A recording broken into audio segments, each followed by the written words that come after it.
Bonjour et bienvenue dans cette nouvelle vidéo. Aujourd'hui, je voulais vous parler de mes lectures d'avril. J'ai pas tout condensé dans cette vidéo parce que franchement, je pense qu'elle aurait duré 4 heures et vous n'avez pas forcément envie de passer 4 heures à me regarder parler de mes lectures. Donc j'ai fait une petite sélection, mais toute petite, par rapport à tout ce que j'ai lu. Je la vois qui est derrière en même temps. Magnifique. On va commencer par Numé, La princesse et la sorcière de Liz Chrysler. Je ne l'ai pas en physique, je l'ai lu il y a quelques semaines sur NetGalley. Il y en a 2 dont on va parler aujourd'hui, que j'ai lu sur NetGalley, que j'aurais pas du coup avec moi, mais je les ai lus quand même. Du coup, je l'ai lu sur NetGalley il y a quelques semaines et j'avais pas encore eu forcément l'occasion de vous en parler. Pourquoi j'ai demandé à avoir Numé de Liz Chrysler? Parce que j'ai déjà lu ces 2 magnifiques beautés. Donc, La Bénie de Césarée et Le Prince sans terre de cette même autrice. Lise, je t'en supplie, sors la suite, s'il te plaît, j'ai besoin de la suite. Ça fait partie, ils font partie de mes plus gros coups de cœur en fantasy, toute année confondue, tout style confondu, tout. Lisez-les. Ils sont incroyables et ils sont magnifiques. Vraiment, ils sont fous. Vous avez toujours le reflet de la lumière sur les livres. Commencez à être habitué. Oui, si vous n'êtes pas habitué, c'est pas grave, ça va venir. Donc, Numé. Je vous avoue, j'ai fait des petites notes sur mon PC qui est juste ici que vous voyez pas. Parce que du coup, vu que ça fait quand même un moment que je l'ai lu, ça fait je crois que je l'ai fini avant qu'il sorte. Donc, autant vous dire que ça fait vraiment un petit moment. On est dans le royaume de Faentyr, où certains humains ont accès à la magie. Évidemment, toute la noblesse est aussi censée avoir accès à la magie, avec vraiment un pouvoir considérable. Sauf que nous, on est avec Maud. Maud est héritière du royaume. Et question pouvoir, c'est pas trop ça. Normalement, les gens qui sont réceptifs à la magie vont se lier avec un famulus, qui est donc un esprit élémentaire.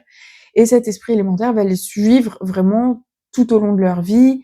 Et il va vraiment y avoir une symbiose entre le famulus et la personne. Maud, malgré le fait qu'elle soit héritière, elle a pas tant de pouvoir que ça, ce qui fait qu'elle n'a jamais réussi à se lier avec un famulus.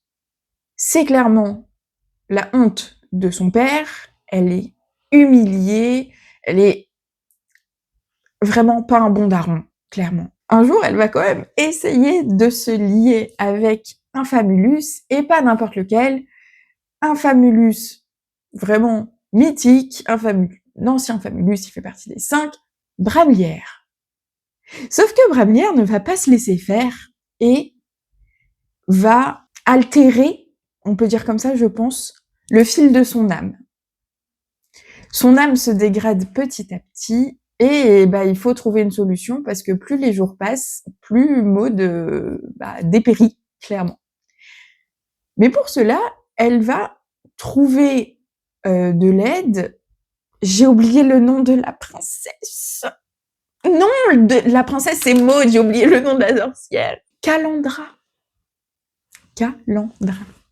Alors, elle va trouver du coup une sorcière qui s'appelle Calandra, qui est une des dernières de son clan.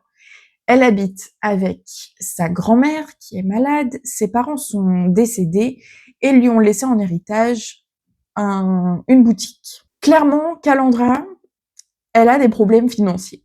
Donc, quand Maud débarque dans son magasin en lui ordonnant de lui filer un coup de main, elle va pas se démonter et elle va lui dire ok, je te file un coup de main. Par contre, déjà, on met tout ça sous contrat. On se fait pas avoir. Et si je réussis, je veux une place dans un hôpital pour ma grand-mère et je veux que tu rembourses la dette du magasin. Comme ça, je suis tranquille. Calandra et Maud vont donc partir dans une aventure rocambolesque. C'est très drôle, très prenant. Vraiment, la mamie, là, elle m'a fait mourir de rire. je spoile pas volontairement, mais si vous le lisez à la suite de cette vidéo, pensez à la mamie. Si vous l'avez lu et que la mamie vous a fait rire, s'il vous plaît, mettez-le aussi dans les commentaires, parce que vraiment, j'étais mort de rire.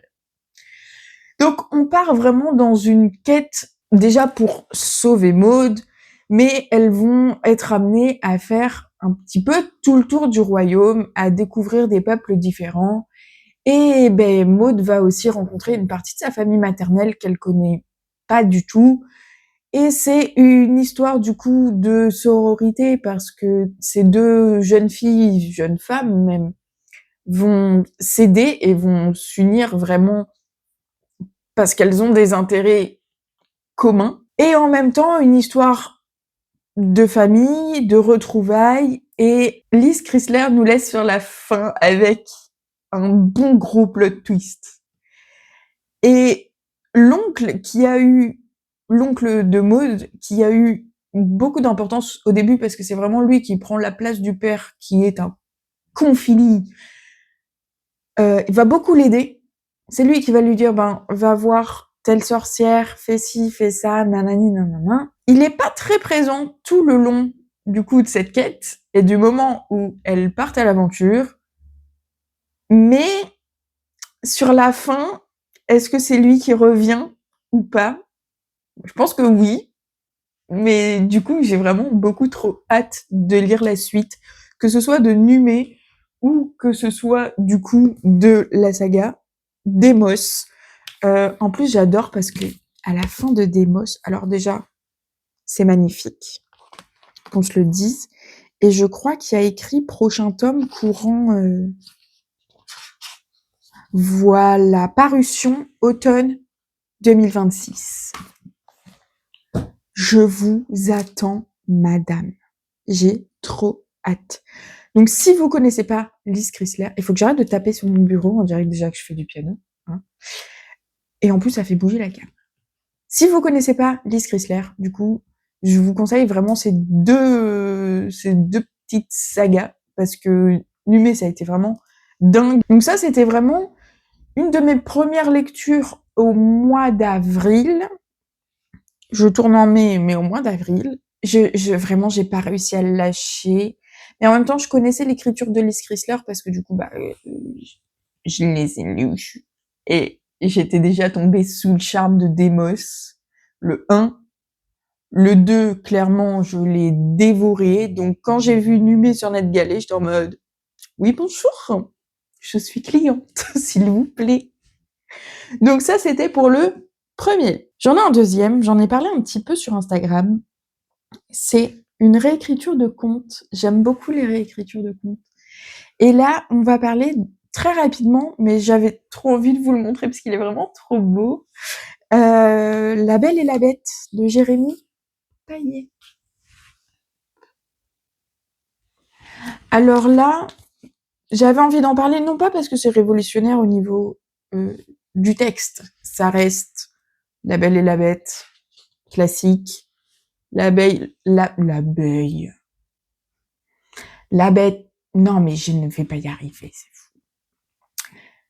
Belle se fait kidnapper par la bête, qui est anciennement humain, mais il a été transformé en bête par un mage pour un petit peu le faire réfléchir en gros sur ses actions, et il redeviendra humain uniquement le jour où il saura ouvrir son cœur et aimer quelqu'un.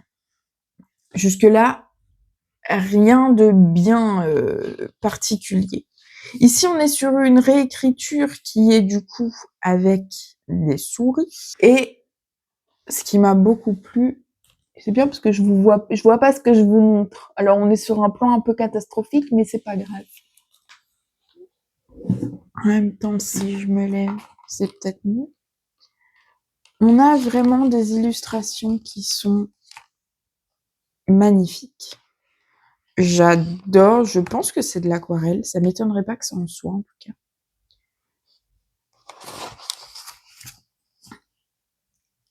Hop. Il est vraiment d'une beauté, mais pardon, mais d'une beauté. Truc de fou. Donc, c'est exactement pour ces raisons que j'avais envie de vous parler de ce livre parce que on a pas mal de réécriture de contes ces dernières années en format de roman, mais je trouve qu'on voit assez peu passer de réécriture de contes en format illustré comme ça. Alors après, c'est un livre pour enfants, donc c'est peut-être pour ça qu'on les voit peu passer. C'est vrai que les réécritures de contes, comme Podam par exemple, au format roman, ça va plus s'adresser à de l'ado, young adulte, voire même plus évidemment. Mais du coup, les formats comme ça illustrés sont un petit peu laissés pour compte. Et je trouve ça tellement dommage parce qu'il y a vraiment des pépites et des illustrateurs, illustratrices qui font un travail vraiment magnifique. Donc, il faut lire La Belle et la Bête. Il nous en reste 2 à présenter. On va rester sur l'illustré avec le 3e tome d'une bande dessinée. 3e et dernier tome de la bande dessinée de Jean-Christophe Dévenet et illustré par Valentin Varel, j'ai nommé. Et j'ai nommé, mais j'ai fait trembler le bureau aussi, hein. Jeanne Desembruns. Hop. J'essaye de vous montrer de manière à ce que j'ai pas trop la lumière sur la couverture. On est sur une histoire ici de sirène. Et franchement, pour être depuis quelques années dans le monde de la BD jeunesse, des BD sur les sirènes, il y en a pas tant que ça, alors que franchement, ça mérite, clairement. On est donc avec Jeanne, comme l'indique le titre, tout simplement. Jeanne est une fille de la mer, née un jour de tempête. Sa mère décède quand elle est encore enfant, et sa mère faisait des recherches un petit peu sur le monde marin. Elle aimait énormément naviguer, elle avait entrepris de fabriquer ou retaper, je sais plus, un bateau pour partir à l'aventure. Au décès de sa mère, Jeanne reprend ses recherches et elle tombe sur Nacre et Cobalt, 2 jeunes sirènes. Classico? Non. Le peuple des sirènes, qui vivait autrefois en harmonie avec les humains, vit désormais caché. Donc c'est vraiment très étonnant qu'elle tombe sur des sirènes. Mais vu qu'elle est sirène friendly, me faire toute seule. Vu qu'elle est sirène friendly, ils deviennent amis et ils vont s'entraider. Elle respecte évidemment énormément ce peuple, alors que d'autres les pourchassent et veulent les tuer. Ce qui est très fort avec cette BD, c'est qu'on n'est pas juste sur une bande dessinée sur les sirènes et point barre. Non, on va vraiment aborder des thèmes qui sont importants. Déjà, l'écologie et la protection des océans par la protection de ce peuple, du coup, de sirènes, ça se voit vraiment très facilement. Mais on va aussi parler d'identité, d'acceptation de soi, d'acceptation de l'autre, de sa place en société. Pour moi, tout ça, ça va ensemble. Pourquoi et comment on va parler de cette question d'identité dans Jeanne Desembruns? Parce que Nacre et Cobalt, donc dans le premier tome, ils sont encore jeunes, et en fait, il va y avoir une sorte de cérémonie à un certain âge où ils vont se transformer et avoir leur version de eux adultes.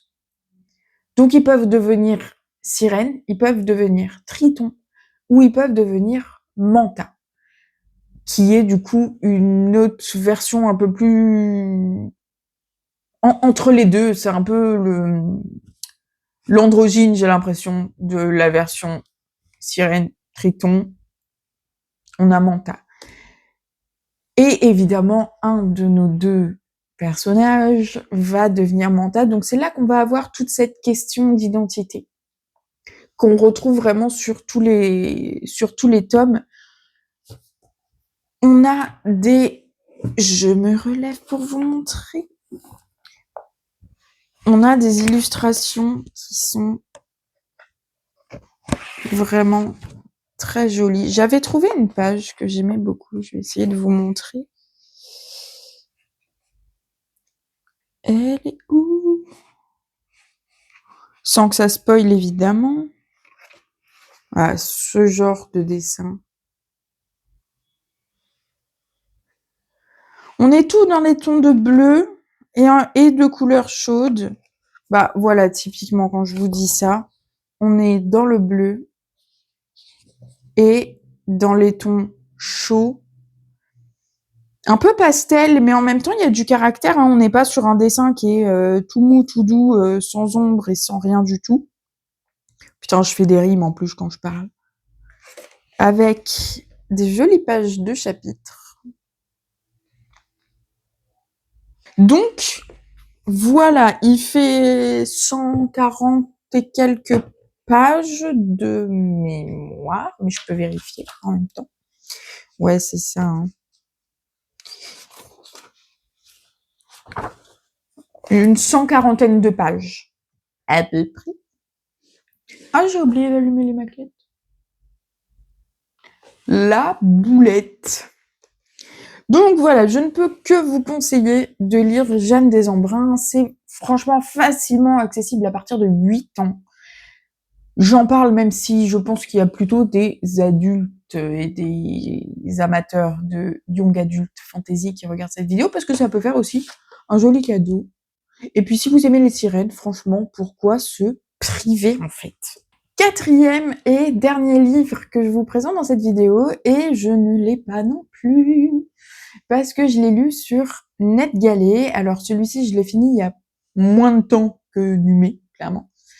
Mais pareil, j'ai eu l'occasion de le lire avant qu'il sorte, et ça me fait plaisir.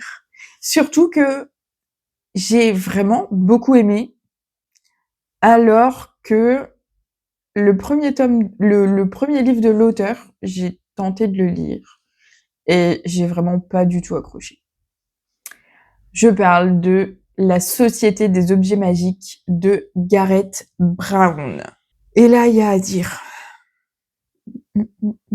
À la sortie du livre des Portes, du même auteur, il me faisait un peu de l'œil. Mais je l'ai pas acheté. Et en fait, j'ai bien fait. J'ai vu quelques semaines après qu'on l'avait à la médiathèque. Donc, aussitôt vu, aussitôt réservé, j'ai commencé à le lire. J'ai lu moins de 100 pages. Impossible de rentrer dedans. Je l'ai abandonné, comme ça. J'ai balancé le bouquin. Non, je l'ai rendu proprement à la médiathèque. Impossible de rentrer dedans.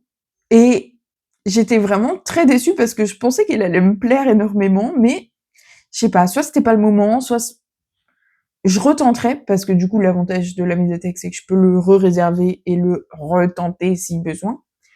Mais, sur NetGalley, j'ai vu qu'il y avait la Société des objets secrets. Du coup, j'ai quand même tenté en me disant, peut-être que c'est pas forcément l'écriture qui me plaît pas, mais peut-être que c'est juste le livre, l'histoire en elle-même.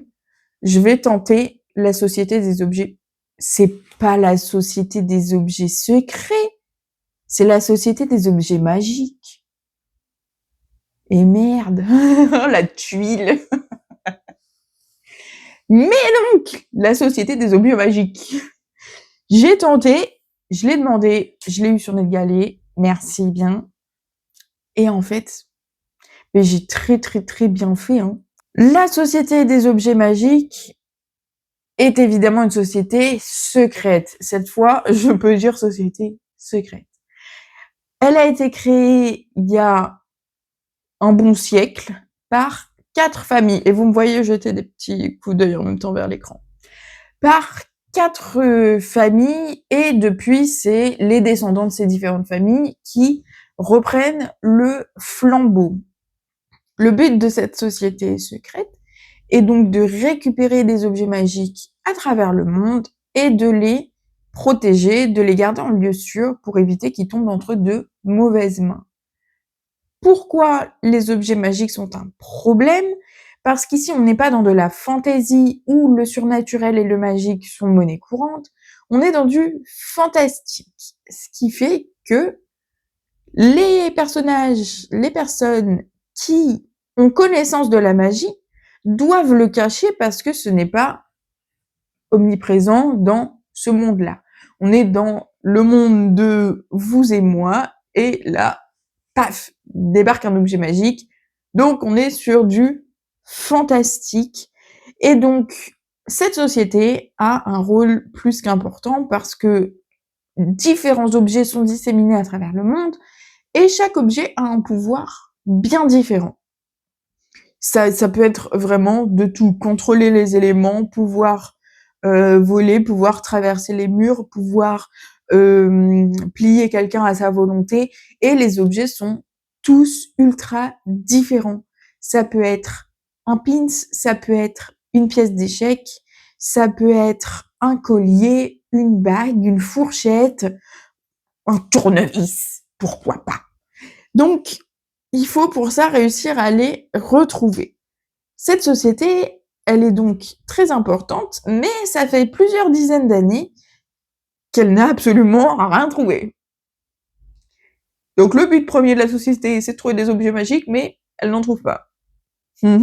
Quand le chef de cette organisation, j'ai oublié son prénom et je l'ai pas trouvé sur internet en préparant cette vidéo, donc ce sera juste le chef. Donc quand le chef reçoit un appel de Hong Kong lui disant qu'on a peut-être trouvé un objet magique là-bas, autant vous dire que ils sont plutôt très contents. Sauf que ça pose deux problèmes. Déjà, pourquoi la personne qui a appelé est au courant de l'existence des objets magiques alors qu'il ne fait pas partie de ces sociétés? Premièrement. Deuxièmement, qui va y aller? Et la personne qui ira, c'est Martha, notre personnage principal, qui va vraiment prendre le premier avion direction Hong Kong pour récupérer cet objet potentiellement magique. À ce moment-là, il faut quand même qu'elle fasse son expertise pour pouvoir dire si oui ou non c'est bien un objet magique. Elle va à Hong Kong, elle va rencontrer cette personne qui lui plaît pas mal. Ils vont dîner, ils font leur petite soirée, leur petit truc. Et il va enfin lui montrer le prétendu objet magique qui s'avère bel et bien être donc un objet magique. Problémo, un des nombreux problémos qu'il va y avoir dans cette histoire. Il y a un type que personne connaît qui débarque et qui demande à récupérer cet objet magique. Autre problémo, comment lui aussi est au courant de l'existence des objets magiques. Et en plus de ça, pour pouvoir le récupérer, il va shooter à bout portant le monsieur qui était donc à Hong Kong, que Martha appréciait pas mal. Là, elle a en sa possession donc l'objet que le tueur veut récupérer, et pour pouvoir échapper à une fin tragique, elle est obligée de sauter par le balcon. Tadam! Pour échapper aux trousses du coup de ce tueur, elle va être obligée de se servir d'un des objets magiques qu'elle a en sa possession secrètement, et elle va comme ça pouvoir fuir. Commence alors toute une enquête sur qui est cet homme qui les a pourchassés, qui continue de la pourchasser, et quel est le pouvoir de ce qu'elle vient de récupérer. Le début du voyage s'est donc à peu près bien passé, puisqu'elle a quand même récupéré l'objet magique pour lequel elle était venue. Mais à partir du moment où, je crois qu'il s'appelle James, se fait liquider devant elle, tout part en cacahuète. On se retrouve au milieu de secrets, de trahisons, mais aussi de retrouvailles. Et ça a été vraiment un gros plaisir à lire. C'est pour ça que je suis encore plus étonnée de ne pas avoir accroché à son premier roman, Le Livre des Portes. La Société des Objets Magiques, vraiment très très très bon livre. En plus de ça, c'est un one-shot, on s'embête pas avec la suite à ne pas trouver de la place sur les étagères de la bibliothèque, parce que oui, je commence à manquer de place. Il y a un gros trou, mais c'est pour Demos 1 et 2. Bref, ce mois d'avril a été un banger en lecture, mis à part Le Livre des Portes que j'ai complètement abandonné. Les autres, je les ai tous bien aimés. J'ai pu faire des petites découvertes aussi en BD jeunesse. Il y en a certaines où je pourrais pas forcément en parler en vidéo, donc ça se passera sur Instagram. J'espère vous avoir donné envie de les lire. J'essaye de pas être trop longue dans mes descriptions. J'essaye et je fais vraiment attention à ne pas spoiler non plus parce que je trouve ça horrible quand je regarde une petite vidéo comme ça de récap ou un vlog lecture de notre youtubeuse et que je me retrouve à être spoilée. Vraiment, je me désabonne limite instantanément parce que je trouve ça tellement dommage de gâcher ce plaisir de lecture. N'hésitez pas à me dire en commentaire si certains des livres présentés vous ont donné envie. Est-ce que j'ai fait un +1 dans votre wishlist ou pas? Merci beaucoup d'avoir regardé cette vidéo. Si vous êtes arrivé jusque là, j'imagine que ça vous a plu. N'hésitez pas à le dire. Les gens disent trop quand ils aiment pas et pas assez quand ils aiment. Alors c'est parti, c'est le moment. Merci beaucoup et bonne lecture!